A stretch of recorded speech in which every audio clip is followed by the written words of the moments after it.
Hello, saver. Whether you're saving for that trip to the tropics or saving for an emergency, now is the time to take advantage of Wells Fargo's savings options. Wells Fargo offers savings accounts that can help you save towards your goals. So, what are you saving for? Visit a Wells Fargo branch or wellsfargo.com/save to open a savings account today. Wells Fargo Bank, N.A., member FDIC. Local news, national news, even feel-good news, delivering the topics that are relevant to you. That's why I listen to Joe. He covers it all. The Joe Kelley Show on WDBO. Well, and we are following breaking news right as we come on the air. It's actually been happening for several hours now, but we just got clarification out of Charlotte, North Carolina. 3 U.S. Marshals are dead. Multiple police officers are injured after they served a warrant there just a few hours ago. The report just a few moments ago from WCCB TV in Charlotte. Afternoon to bring you major breaking news from East Charlotte. Multiple officers have been shot on Galway Drive. I'm Morgan Fogarty. And I'm Gary Bro. What has been truly a sad day in Charlotte gets even sadder now. WCCB sources confirmed 3 U.S. Marshals have died. We've also learned 1 CMPD officer was shot in the chest, another CMPD officer shot in the leg. This shooting happened during a SWAT situation at a home on Galway Drive. And I listened to the rest of that report, and it goes on, and they don't specify exactly what the law enforcement incident was that led to the marshals being there. But U.S. Marshals don't generally show up at so-called SWAT events, SWAT situations. U.S. Marshals are typically there to serve warrants and to make arrests. That's the job of a federal marshal, U.S. Marshal. So I would imagine that they were there to serve a warrant on a violent criminal, quite clearly. And 3 U.S. Marshals shot dead, and multiple Charlotte police officers also shot in that incident. We're also following breaking news out of Portland, Oregon, as in Portland, they have just revealed who won the $1.3 billion jackpot. You'll recall the Powerball jackpot was worth $1.3 billion, and somebody in Portland, Oregon, won. They have identified the winner as an immigrant from Laos who is fighting cancer and undergoing chemotherapy. Well, I hope that this $1.3 billion is able to help that guy, and not to make too light of the situation, but I cannot help but to think of King of the Hill, the animated sitcom. Every time someone mentions Laos or Laotians in the news. So are you Chinese or Japanese? I live in California last 20 years, but first come from Laos. Huh? Laos. We Laotian. The ocean? What ocean? We are Laotian. From Laos, stupid. It's a landlocked country in Southeast Asia. It's between Vietnam and Thailand, okay? Population 4.7 million. So are you Chinese or Japanese? That seems kind of racist, but I think that was the point. I think the point was to be racist and to make the white guys look like idiots, and sure enough, they do, or did, in that particular episode of King of the Hill. This is Eric from Orlando. Is it true that the Palestinian flag was raised at Harvard today? I've seen clips from a friend in South Africa that sent me a clip of them actually raising that flag at Harvard. Well, it's kind of true. It's part true. Yes, they replaced the American flag with a Palestinian flag on 3 different flagpoles at Harvard. It just wasn't today. It was Saturday that happened, and that happened at Harvard on Saturday as Palestinian flags were raised instead of American flags, which a lot of us find to be very, very troubling. I have spent the better part of the afternoon watching videos on X, formerly Twitter, of the Texas, this is going to be the Texas Highway Patrol, Texas State Highway Patrol, as they have been moving all of the protesters out of the University of Texas. They moved them out last weekend. They came back in, and they're moving them out again right now. And they have been using force. They have been using bolt cutters. to cut the wires and chains that the protesters have used to wire and chain themselves together. So they mean business in Texas. They're fully decked out on all their riot gear, and they are breaking up the demonstrations that are taking place there. Talk of the town today really seems to be about Kristi Noem. Kristi Noem, the South Dakota governor, who until now was seriously being considered, we're told, to be the VP running mate with Donald Trump. There is no chance in hell that Kristi Noem will be on that ticket now because of the dog incident. Kristi Noem, I look, I don't know the first thing about Kristi Noem. I don't pay attention to Kristi Noem. I'm neither a fan nor a detractor of Kristi Noem's.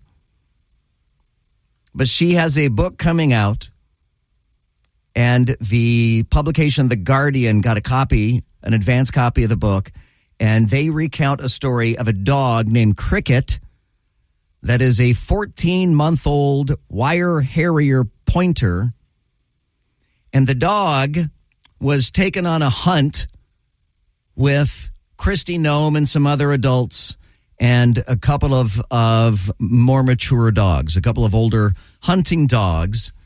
And the dog basically ruined a pheasant hunt and then went and killed 2 chickens that the neighbor owns. And so Kristi Noem says, I hated that dog. This is what she writes in her book. I hated that dog. She said that the dog proved to be untrainable and dangerous to anybody that she came in contact with, and less than worthless as a hunting dog. So Kristi Noem says, at that moment, I realized I had to put her down. So the governor describes taking Cricket to a gravel pit and killing her with a shotgun. She said that she did it in a loving way so that the last thing the dog saw was her smiling at the dog, pointing the barrel of a shotgun at its face. She blew the dog's brains out with the shotgun. Her then 7-year-old daughter comes home and says, where's Cricket? Yeah, mommy blew her brains out. So, and then, by the way, she after she shot and killed Cricket, the dog, the 14-month-old dog, she shot and killed an unnamed goat in the same gravel pit. Now, this happened 20 years ago. 20 years ago, but the book will come out in the next couple of weeks. The book's not out yet. So even though this happened 20 years ago, she not only wrote about it, but she wrote about it in a book called No Going Back that she thinks will tell a story about her and how great she is and how well suited she would be to be the vice presidential candidate. She thought sharing the story of her blowing the brains out of a 14-month-old dog would serve her well. Deliberately including that story in a book. I honestly don't know what is dumber. Blowing the brains out of a 14-month-old dog, or 20 years later thinking, I'm going to include that story in a book because people will like me by putting that story in the book. Laurel, you're our chief animal correspondent. I have a saying, and I don't think I originated this. I think this is a general saying, that there's no such thing as bad dogs. There are bad dog owners. Yep. For 99% of the time, that's true. I mean, I guess every now and again a dog, can be wired wrong. But generally, if a dog misbehaves, it's because of the owners. Yeah. I mean, every so often, bad genetics, backyard breeders that had too aggressive dogs that made it. Yeah. But 99% of the time, particularly when it's a baby, 14 months old is still a baby. It's still dog. a puppy. Yeah. And they were upset because it was too energetic. Right. And I had, and I think I've told you the story, and I think I've told the story on the air, but I had a Basset Hound once that we got from a breeder, and I was absolutely 100% convinced that the dog had been inbred with its relatives too many times. The dog had misshaped legs and a very, very, very bad attitude. And when the twins were born, I didn't want a dog that bites, because that dog would bite. I got bit by that dog more times than I can imagine. And do you know that you can't rehome a dog that has a history of biting? You can't rehome him. You can't give him to a Basset Hound rescue. You can't. No one will take because of liability reasons. And if you lie, say no, this dog's never bit anybody, and then you find out later on. So I had the dog put down. When the twins were born, I didn't want a biting dog in my house, and I made a choice to put a greater value on my newborn twin sons over a Basset Hound that was absolutely wired wrong. But I didn't blow his brains out with a shotgun. I took him to the veterinarian, explained, and I tried to rehome him. I tried. Nobody would take a biting dog. And so I was there as the dog was put down. And it is always heartbreaking to put a dog down. And evidently, unless you're Kristi Noem,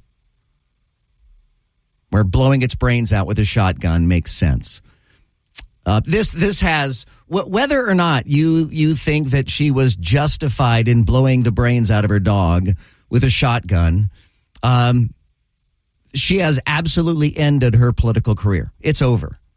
Bye, girl. It is over. There is no recovering from this.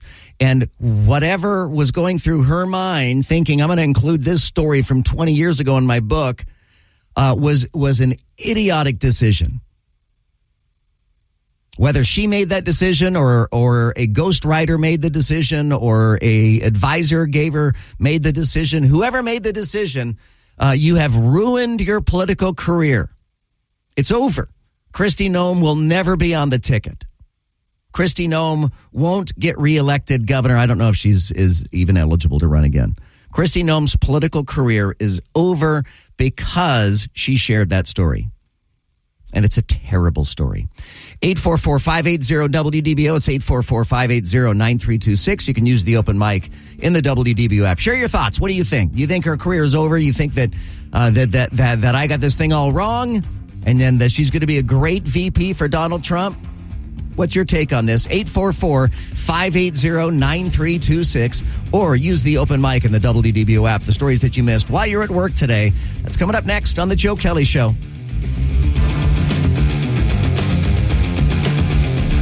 Imagine, if you will, your best summer yet. All your favorite people relaxing, basking, asking, where did you snag this sweet teak lounge set?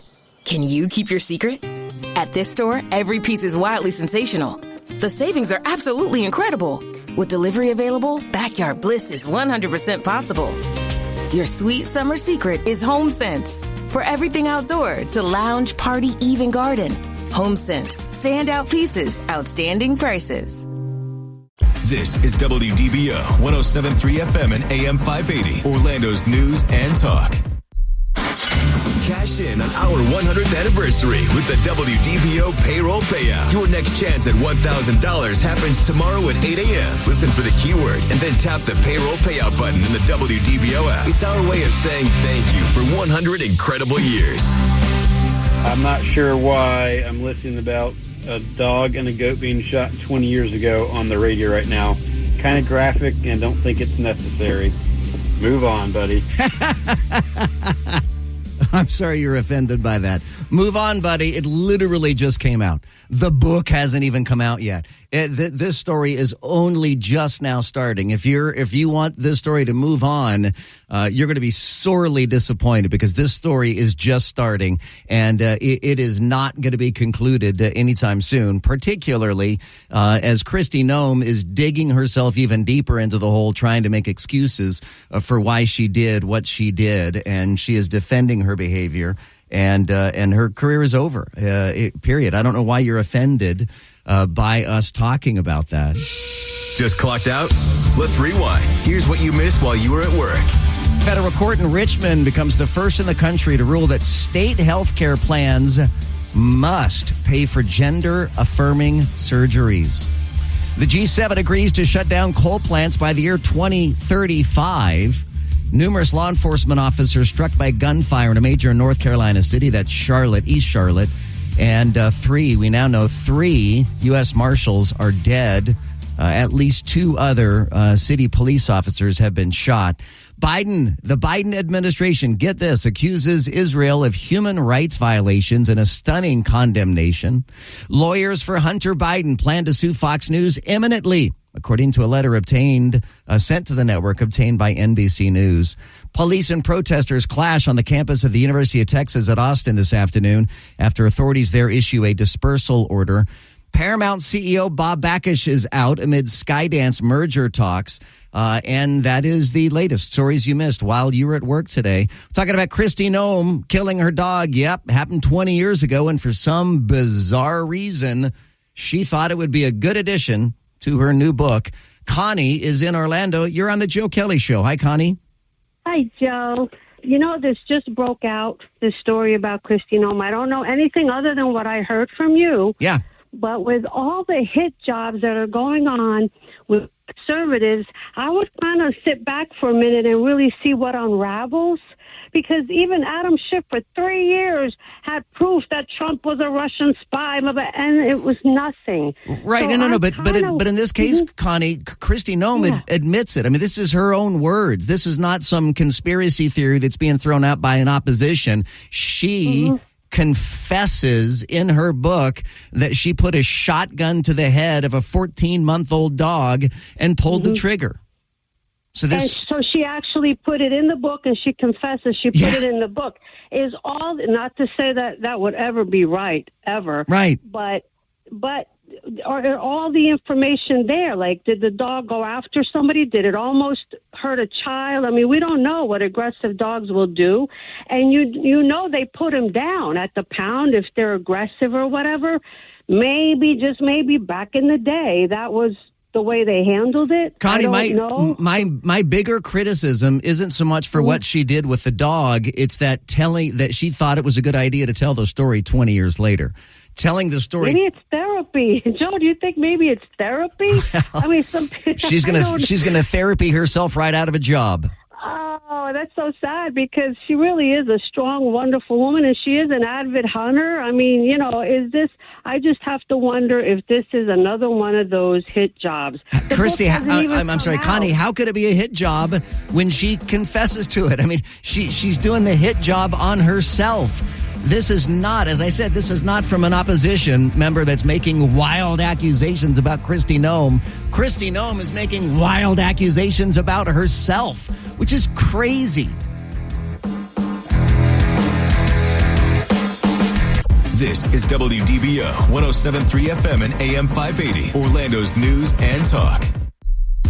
In-depth segments on topics that matter to Orange, Seminole, Osceola, and all of Central Florida. The Joe Kelley Show on WDBO. I love your show every night. You're doing great, bud.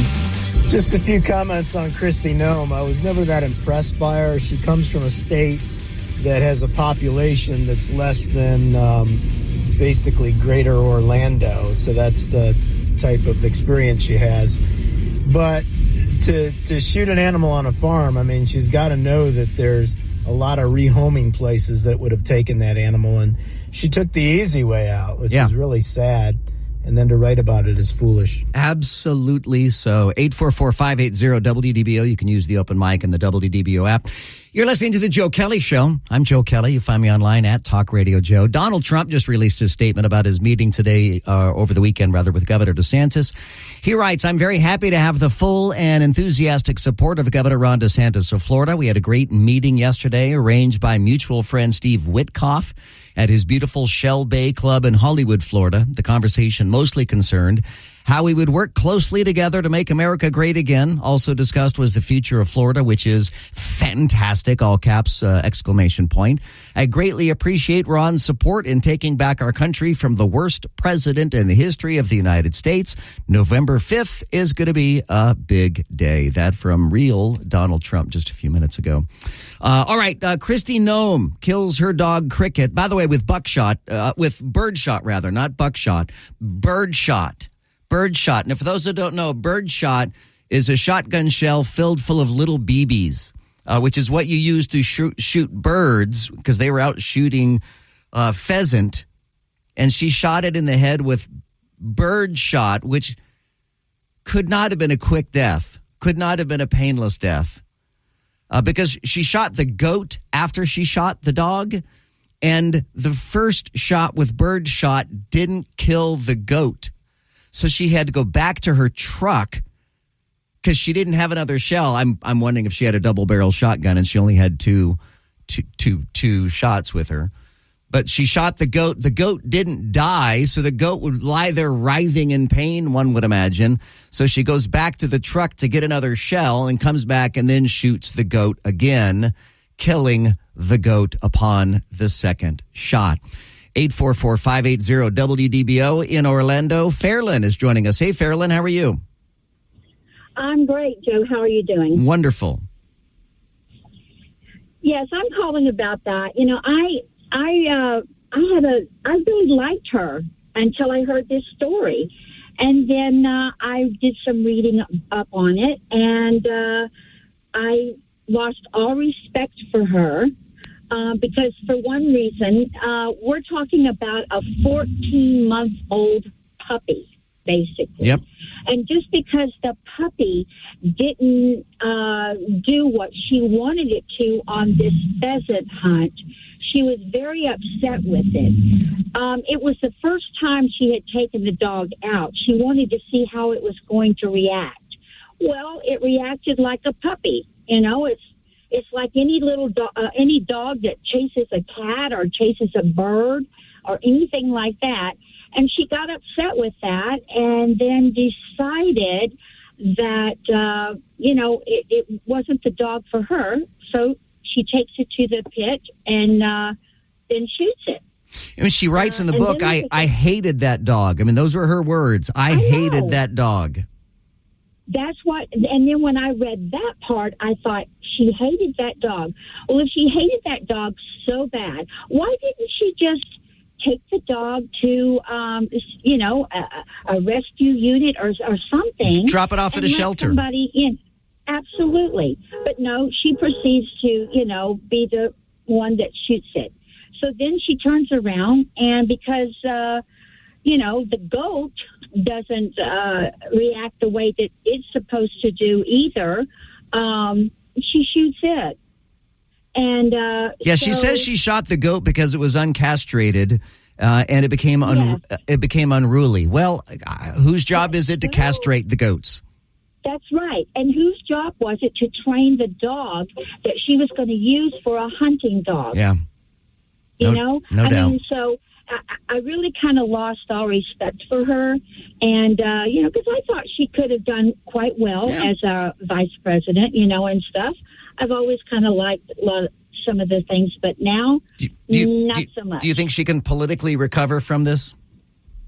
No. Yeah, I agree with you. I personally do not think that she can. Yeah, I don't think so either. Of course, there's some people, one of your callers said, get over this. Don't talk about this. This is what are you talking about? A dog getting shot. But to me, it's going to be talked about, like you said, because as soon as it really starts coming out and the book comes out, that's all anyone's going to talk about. Right. I mean, if he's saying it's time to move on, this conversation hasn't even started yet because the book's not even out yet. Fairlyn, it's nice talking to you. Thank you so much for joining us. I appreciate that. 844-580-WDBO. You can use the open mic in the WDBO app. Didn't we have somebody that ate dogs and became the president? All right, so you're comparing Kristi Noem to Barack Obama. So Barack Obama admitted in one of his books to what was the name of the book? Something of our father, Tales of Our Father. I don't remember the name of the book, but Barack Obama wrote in his book that he ate dog. Now, it's important to have context. The context is he was living in Indonesia with his father, where eating dog was not unusual, and he was 6. He was 6 years old. When you're 6 years old, you don't get to pick what foods you eat or don't eat. So I don't think it is. I get you don't like Obama. That's fine. I didn't like him as president either. But you can't blame the actions of a 6-year-old with the actions of a grown woman who shoots birdshot into her dog. Kristi Noem is a politician in Noem only. Her career is finished. Yeah, I totally agree. If that story is real about her shooting her dog, I sure hope Trump doesn't pick her for a vice president running mate. I mean, that he would lose all kinds of votes. Yeah, he won't. He won't pick her now. I don't know if she was a legit option for him, but she has absolutely removed herself from any serious consideration based upon that one story that she thought was a good idea to put in a book. Really, it's just like everything else in politics. Whether it's going to ruin her career or not is just depending on the news cycle and how much airtime that it gets on the news. I'm sure that if this came to a VP debate, if she was a vice presidential candidate in a debate, it would be brought up relentlessly. Hey, Joe, I wouldn't use that comparison of you taking a dog to the vet and having it put down as being so much high and mightier than somebody who uses a gun to do the work themselves. There's actually, in some cases, when somebody shoots their own dog, there can be love involved. But in her case, I mean, it was just the dog should have been rehomed. She should have attempted to do that. It was a young dog. Right. And see, that's exactly what I did do. I attempted to rehome my dog and was not able to because I can't lie and say, no, my dog has never bit someone. My dog bit me. My dog bit the other dog. My dog bit my wife. And my dog had snapped at our daughter. And at that point, when the twins were born, it was just too much. And I said, all right, we got to make a decision about this dog. And I couldn't keep a dangerous dog in the house and 2 newborn babies at the same time. So I did exactly what you said Kristi Noem should have done, and that is I attempted to rehome him, but was unable to do so because the dog bit. Hey, so yeah, I'd like to be the vice president of the United States if I could. I've got some great qualifications. I'm a good leader. I'm already a governor. I'm a team player. I murder puppies. I hope that's not a big deal, is it? That's terrible. All right, 844-580-WDBO. You can use the open mic in the WDBO app, and we'll get more of your calls and comments coming up straight ahead as this conversation will continue. We'll also talk about the Mitt Romney dog incident. Forget about Barack Obama eating dog when he was 6. I think a better comparison is the Mitt Romney dog incident from 1983. I'll have that for you coming up next. Stay with us here on The Joe Kelley Show. The Joe Kelley Show on WDBO. The Joe Kelley Show on WDBO. News, weather, traffic, all the things you want on your drive home. Plus, Joe Kelley being, well, Joe Kelley. Now, The Joe Kelley Show on Orlando's News and Talk, WDBO. Happening right now, Columbia University has begun suspending student protesters who defied orders and have refused to abide by a deadline to vacate the encampment.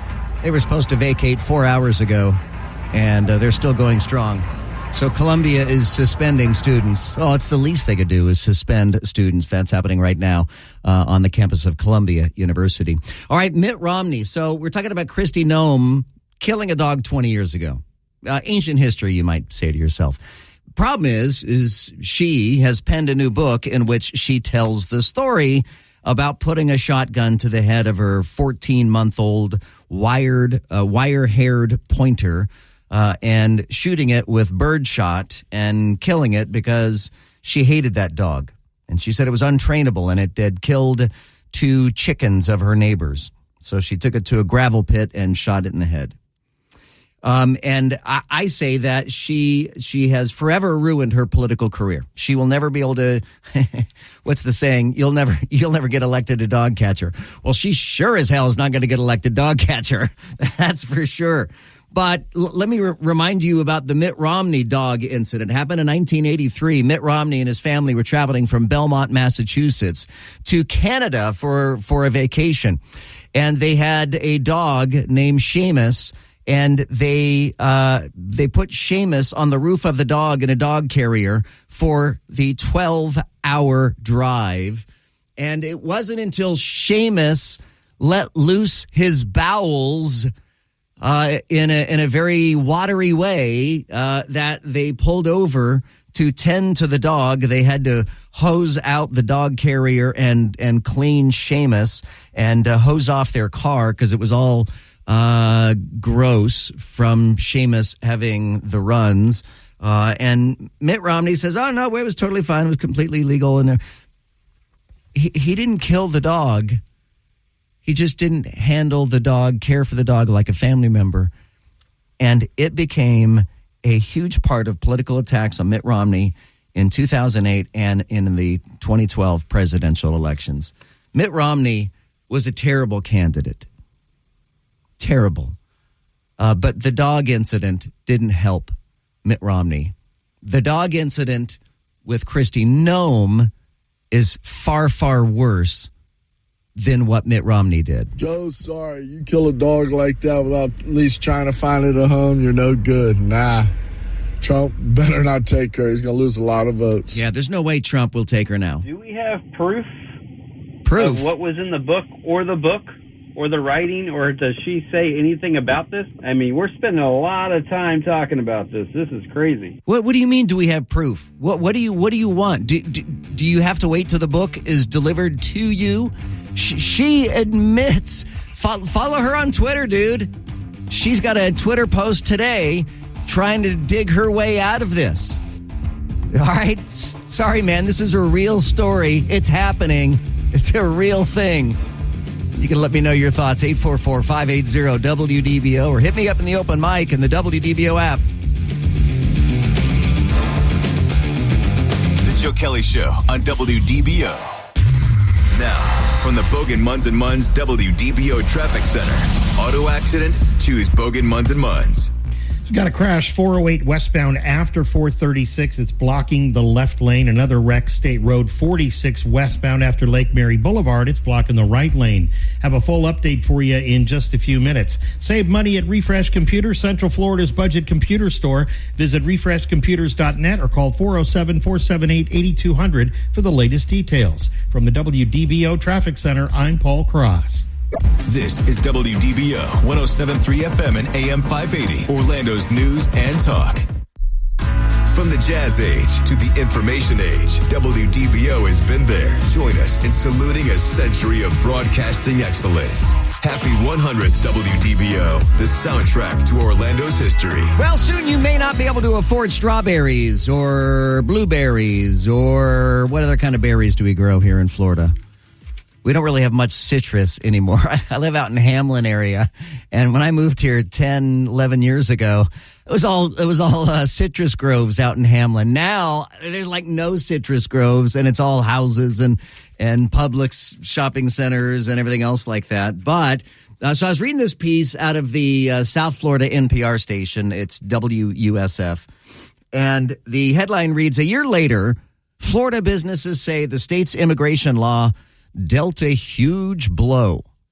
Now, they're writing this as if this was not the intended consequence of the law.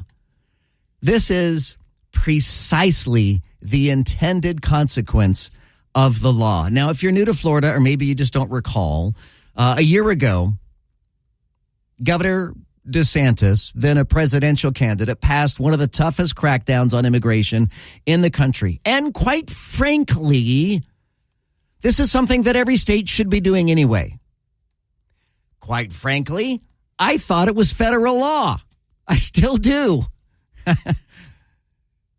SB 1718 punishes employers who use undocumented labor, and it forbids undocumented people from having a driver's license. That's it. Didn't you think that the federal government already required that anyway? Just like the federal government requires that we protect our border. I don't know about you, but when I took this job again, 11 years ago or so, I had to show proof of residency. I had to show a proof that I was an American citizen to work here at a radio station. But evidently in agriculture, they just look the other way. Well, Governor DeSantis says, no, that's not how we're going to do it here in the state of Florida. So a lot of Florida businesses say the new law has led to workers leaving the state that has hurt their bottom line. The Florida Policy Institute estimates that this immigration law could cost the state's economy $12.6 billion in its first year, and that's not counting the loss of tax revenue. So I go through the whole, as is the norm. It's a long story from NPR. So I go through the whole thing, but I want to get to the point where it's going to affect you. Unless something changes soon, it reads, berries are going to become an item that's going to be a luxury, not something that people buy every time they go to the grocery store like they do now. The shortage of workers is not just impacting agriculture. NPR spoke to hoteliers, construction business owners, and restaurateurs who say that Florida's labor shortage combined with arthritic national immigration policies is hurting the bottom line. Y'all, don't be surprised that this law is hurting Florida businesses. This is exactly what it was designed to do. And by the way, I'm not criticizing the law. I'm in favor of the law. I'm glad they passed this law. And it may well mean that our strawberries are going to be more expensive in the short term. It may well mean our blueberries are going to be more expensive in the short term. But low wages stifle innovation. When large agricultural companies, when large farm groups know that they can pay people chump change, slave labor wages to pick berries, they're never going to innovate. They're never going to find better, faster, more efficient ways to do it. I mentioned this last year when this bill passed. There are companies right now that have already developed robotics that can pick strawberries faster and more efficiently than humans can do it anyway. Because when labor costs start to go up, or when people can't find labor, which is what's happening here in Florida, they will innovate and come up with new technology to get this done. I need to republish. Laurel, do you remember that story I published last year? And it was this robot that goes through the online story, and it was a video of a robot. It's about this. It looked like a Zamboni machine, maybe a quarter of the size of a Zamboni machine, but it looked like a Zamboni machine, and it had little drones that were attached to it by little umbilicals, and the drones would fly around the strawberry plants, and they would identify the ripe strawberries, and then with a suction cup on the little drones that had the umbilical to the quarter-size Zamboni, the suction cup would pick the ripe strawberry off of the vine and drop it into the strawberry hopper or whatever it is. Do you remember that video? Yeah, I remember it. I need to republish that so people can see once again. And yes, will there be a cost for the employer, for the farmer? Sure. Robots don't come free. But in the long term, I guarantee you that robots and drones are the future of picking strawberries and blueberries and the like, not low-wage immigrants who are paying slave labor to. And the only way to increase, wages for everybody is to start with our lowest paid employees. And that's our agricultural workers. So it's no surprise, nor should it be a surprise, that this has been a problem for businesses. We all knew it would be a problem for businesses. It's exactly what it was designed to do. 844-580-WDBO. You can use the open mic and the WDBO app. Okay. I mentioned this. Wow, have I got a stack of stuff here. So I believe that we're going to talk about the COVID vaccine. I know this seems like old news, right? So here's what I do. When I do show preparation, when I go through dozens and dozens and dozens and dozens of news sites, the IT department gets very upset with me because I open literally 70 or 80 tabs on my browser at a time, and I check them every day. I check the traps, so to speak. And I'll see a story here and there about COVID and the vaccines, and I think, I'm not going to... That one story alone is not enough for me to bring up COVID, and so I'll put it in my stack of COVID stories. And then one day I will combine all of them for a big segment on COVID. 1, 2, 3, 4, 5, 6, 7. So I've got 7 stories here on COVID. I'm going to stick to just the basic thumbnail of each one. A top European Union leader has spoken out to blast the global mass COVID mRNA vaccine program as the biggest crime to have ever been committed on mankind. By the way, I should start out by saying all the wackadoos early on that were saying don't take the vaccine, we shouldn't take the vaccine, and we're all like, you guys are so paranoid.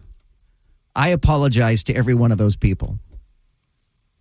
Y'all were right. I have come full circle on this based on just so much new information. Y'all were right to not take the vaccine. Now, that having been said, I took the initial 2 doses of the Moderna vaccine. I've never taken a booster. I did catch COVID once, and my symptoms were very mild, in large part because Governor DeSantis made available the monoclonal antibodies, and I took those the day after I had symptoms, the day after I tested positive, and my symptoms were so very minimal. So I don't know what it would have been like had I not had the COVID vaccine. I don't know. But I will say that those anti-vax people in the early days were right. So a European Union leader says that this will be known as the biggest crime to have ever been committed on mankind. The global rollout of mRNA COVID injections. The biggest medical scandal ever. All right, so that's news story number 1. Number 2, COVID vaccine shots caused a 14,000% increase in cancers. This is data from the U.S. Centers for Disease Control and Prevention. This is not some third-party publication. This is CDC data. Confirms that the injections caused a 14,000% increase in cancer cases in the United States up to the end of March 2024, which, according to my calculations, was last month. Headline number 3. A new bombshell peer-reviewed study has directly linked the COVID mRNA shots to surging rates of cancer-related deaths. The study, published in the prestigious Cirrus journal. Laurel, do you still subscribe to that? Always, every month. The study finds that the risk of dying from cancer dramatically increased each time a patient received an mRNA injection. So if you got the initial shots plus all the boosters, you're a goner. Story number 4. Official data from the UK government's data for deaths in England. 16 times more deaths among the vaxxed population than the unvaccinated population. Deaths of all types, by the way. 16 times more deaths among the people who got the vaccination versus the people who didn't get the vaccination. Where am I? Story number 5. The American Cancer Society. We trust them, right? They know cancer. The American Cancer Society warns that a tidal wave of tumors is coming, with cases set to rise 80% by 2050. What? Didn't you think we were getting a handle on cancer? Aren't we getting better at curing cancer than ever before? And now we're expecting a tidal wave of tumors, with the American Cancer Society saying we're going to see a rise by 80% in the year 2050. Here's my favorite part of this story. The increase is partly fueled by a mystery rise in cancers among young people that is affecting dozens of nations worldwide. It is a mystery. Gosh, what has changed in the last few years that could potentially cause a rise in cancer? Story number 7. Researchers analyzed government data from the CDC and the Cleveland Clinic and an insurance company risk assessment data. They find that life expectancy for people who are fully vaccinated is 25 years shorter than those who didn't get vaccinated. 25 years has been wiped from the life expectancy of people who are fully vaccinated. And again, the definition of fully vaccinated here is you got the initial dose and you got all of the subsequent boosters, which was like 5. And the last story, this will be number 7.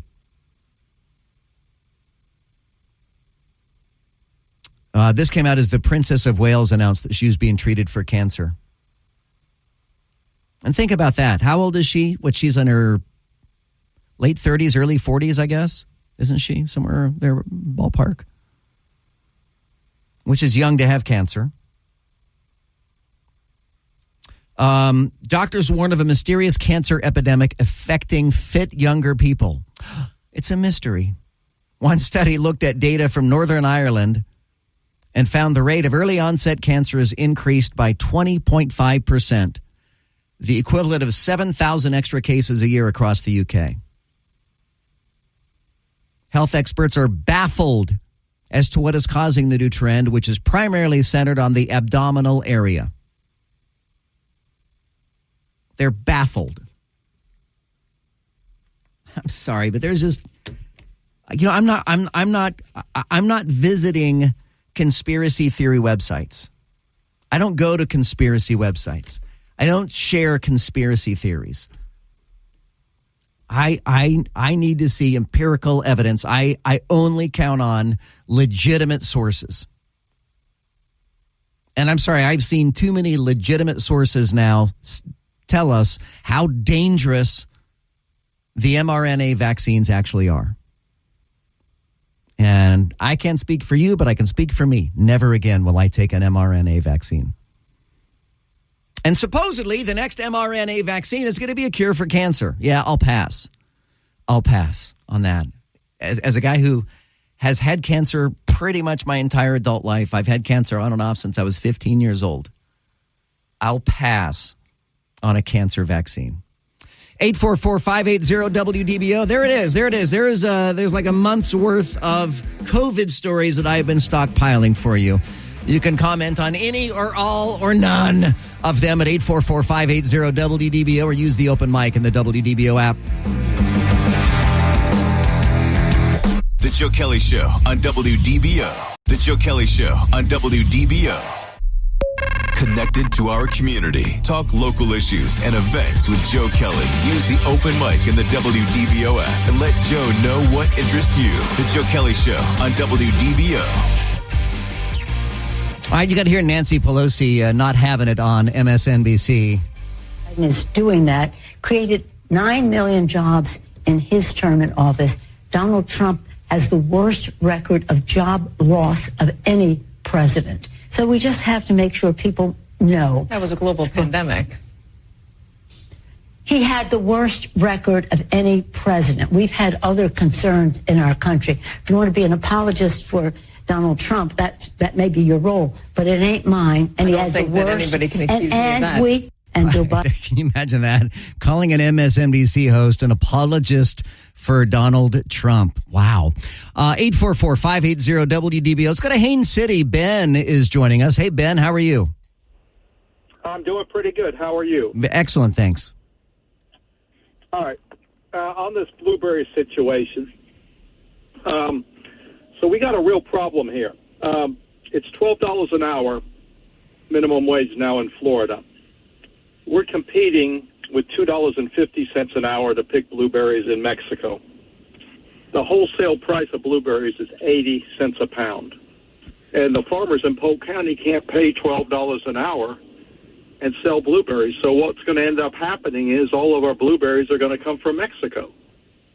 So you, Ben, seem to know a lot about this. Are you involved in blueberry agriculture, farming? Not at all. I just went up and spoke with one of the farmers the other day, and he was explaining what the problems are. Yeah. And I hear this from farmers that the cost of harvesting is killing them at this point. Oh, yeah. They just can't make the numbers work. Yeah, there is. You're absolutely spot on. This is absolutely hurting our farmers that are growing berries here in Florida. What's the solution? We're not going to have any berries in Florida. They're going to come from Mexico. Yeah. It's that simple. Once we have a competition or a competitive product, and they have an alternative to it, they're going to take the alternative. It's just the way it's going to be, and that's a problem. I think they really should be more concerned with trying to get a decent pay for the Uber drivers, because the Uber drivers are not making anywhere near $12 an hour, from what I understand, and there's no protection for those guys. Yeah, absolutely. And that's something they could fix. Well, gig workers, all of them. I mean, I'll be honest with you. I rarely order any kind of food delivery at all. Well, for a variety of reasons, largely because it's just so expensive. All food is so expensive these days. But I recognize that Uber delivery drivers and Grubhub and all the rest. I mean, I don't know how they're making any money at all.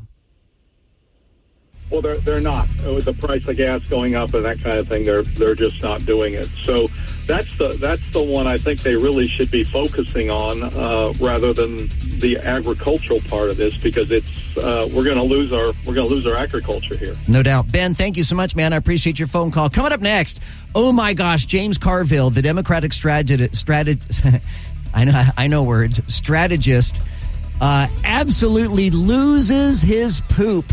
You're going to hear it coming up next. Stay with us. This is WDBO 107.3 FM and AM 580, Orlando's news and talk. For 100 years, we've been your voice, your source, your heartbeat. From the roaring 20s to the digital age, we've been there for it all. Happy 100th anniversary, WDBO, where history and headlines meet. They are using flashbang grenades right now at the University of Texas in Austin as they're trying to deal with the radical anti-Israeli protesters. Tear gas, flashbangs, pellet guns, multiple injuries reported. Police have made numerous arrests. This happening in Texas at UT. While at Columbia, even though the 2 p.m. deadline has long since passed, they're still negotiating with the protesters at Columbia. Meanwhile, we're following breaking news out of Charlotte, North Carolina, where 3 U.S. Marshals have been shot dead. 5 other law enforcement agents are injured as they were trying to serve a warrant. The suspect, who's not been identified, was also killed in the standoff. That's probably not going to be a big surprise. I doubt in that scenario that guy was going to get out of there alive after you shoot so many cops. 3 federal marshals. That is just terrible news for the families of those marshals. I can't even imagine the loss that the agency feels tonight. And that's what U.S. Marshals do, is they serve warrants, and I just the danger involved with that job. Whew. We don't see anything like that in our day-to-day lives, but federal agents and U.S. Marshals in particular, this is what they do. They go door to door and they look for bad guys, and they got the right door, but boy, they got there, and the suspect just started shooting. I saw, like you, I hate clickbait. Hate it. I saw this headline today that said Democrat strategist James Carville loses his poop. And I thought, oh, I'll be the judge of that. And I listened to it. I'm like, oh, yeah, he actually does. So the Raging Cajun, if you don't know who this guy is, if you're a little bit younger, he's a Democrat Party strategist from Louisiana. He speaks with a Cajun accent. And he drops a few F-bombs here. Message to producer Greg. I bleeped them, so don't worry. They're mostly bleeped. So don't worry about it. But listen to here's what your takeaway should be. Let me rephrase that. Here's what my takeaway was. I don't want to tell you what you should think, but let me tell you what I thought when I heard this. Democrat strategist James Carville is very, very worried that Donald Trump is going to win the presidential election. That's my takeaway. So listen to it and see if you agree. Are you kidding me? Is this the United States of America? Is this the nation that was founded on the principle that no person is above the law? And then you tell these young people, if you don't get involved right now in this election, they're going to be involved in your life for the rest of your freaking life. And if Trump and Roberts and Alito and Gorsuch and Thomas and Leonard Leo and the Heritage Foundation, if they get a hold, there will be no government left. There will be no rights left. You'll live under theocracy. You'll end up with Christian nationalism. But that's all right, you little 26-year-old. You don't feel like the election's important to me. They're not addressing the issues that I care about. Well, the New York Times a story about the Harvard Youth Poll, which is a pretty good, well-regarded thing, a guy named John Della Volpe. And very recently, they gave youngsters the 15 most important issues. Clocking in at number 14 was student debt. You wouldn't know that if you read the fucking press. Number 15 was the issue of Palestine. High on the list was abortion, was interest rates, was housing affordability, well, all of these other things. You are being insufficiently served by the commentariat, and to some extent you're being insufficiently served through Democratic messages. So my advice to tell these young people to get off your motherfucking ass and go vote, because you should vote like your entire future and the entire future of this United States depends on it, because quite frankly, it does. And that's not an exaggeration. He sounds like a scared man. I mean, he's losing it. Those beeps. Sorry, I can't get my mind off those beeps, those little beeps that you put in there, Joe. It was like you said, mostly edited. Yeah. Whew. It was sufficiently bleeped. Okay. Well, Kristi Noem's dog was mostly dead. Damn. No, Carville does sound like he's got an agenda. I mean, you can almost hear him frothing at the mouth. I mean, he's coming unglued. I'm worried about that guy. He seems like he's on the verge of a heart attack. Aneurysm, something. Right. This is the GOP released a video today that you guys will appreciate.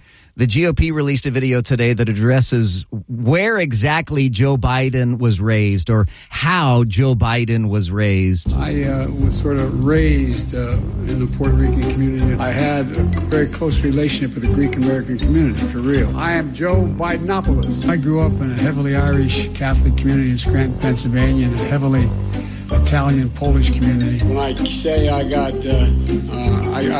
raised in the black church, he knows I'm not kidding. The Persian culture is amazing.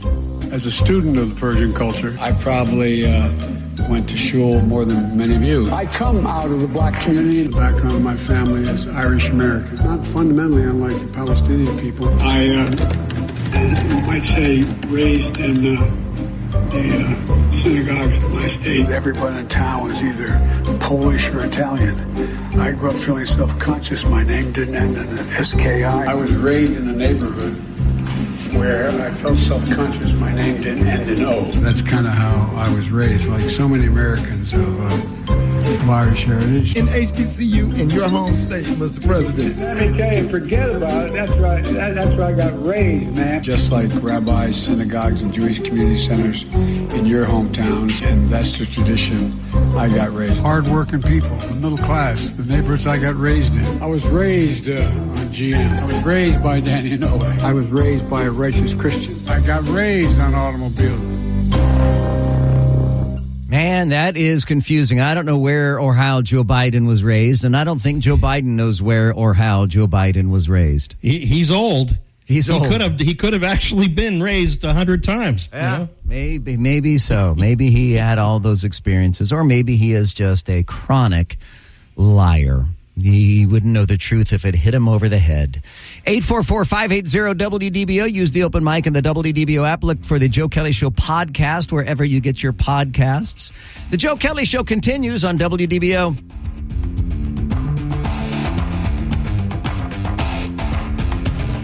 The Joe Kelley Show on WDBO. The Joe Kelley Show on WDBO. Insightful. You tell the truth from your point of view. Entertaining. Man, that guy is a lot taller than he sounds on the radio. And engaging. When we hear you on the radio, it's a good thing.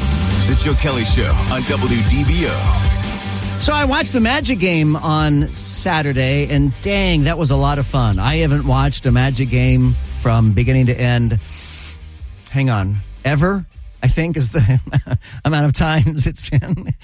And man, that was so much fun to watch that game, particularly that the Magic won, and now the series is tied 2-2, and it goes back to Indianapolis? Cleveland. That's what I meant to Close. say. Cleveland, when's the next game? It'll be on Wednesday. Is it a nighttime game, presumably? Yes. I believe it's on Wednesday. I could be wrong on that. And it's hard to win in Cleveland too. Well, that's what I had said earlier. The game is tomorrow night. Tomorrow. So that's what I had said to Greg earlier off the air. I was like, man, they're not going to win, right? But you think that they have a chance? I think they've got a shot. So their defense has played really well on the road these first two games as well out there in Cleveland. Cleveland hasn't scored 100 points in this series yet. So, but the crowd. The crowd at the game Saturday made a huge difference. It's made a huge difference for Orlando coming home too. With that crowd behind them, they've been scoring lights out. So they really got their role players back engaged and things like that. But I think there's a chance if they can steal one in Cleveland coming up tomorrow night. I think that's going to be huge. We were talking last week about how in Oklahoma City, they all have shirts on their seats. All the fans, when they enter the stadium, there are already T-shirts printed for all the fans at their seats, and they're all encouraged to put on their shirts. And, oftentimes when you go to a Magic game, you see as many or more jerseys for the opposing team than you do the Magic. But I will say at Saturday's game, it was a sea of blue. Oh, yeah. No, the Magic are doing the exact same thing. Actually, if you're watching the stream, I just picked up my shirt that I got when I went to the game on Thursday. So they did have shirts in the seats? They did. Wow. They're passing them out at each game. That's very, very smart. That is money well spent, and I'm sure they added to the ticket prices anyway. Well, good luck to the Magic tomorrow night, right? Tomorrow night? Tomorrow night. All right. Thank you for being a part of the Joe Kelley Show. We'll see you back here tomorrow afternoon, 5 till 7, right here on WDBO.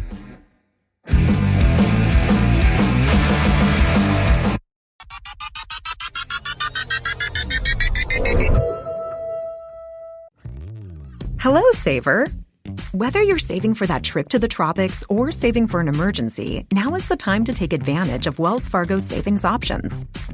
Wells Fargo offers savings accounts that can help you save towards your goals. So, what are you saving for? Visit a Wells Fargo branch or wellsfargo.com/save to open a savings account today. Wells Fargo Bank, N.A., member FDIC.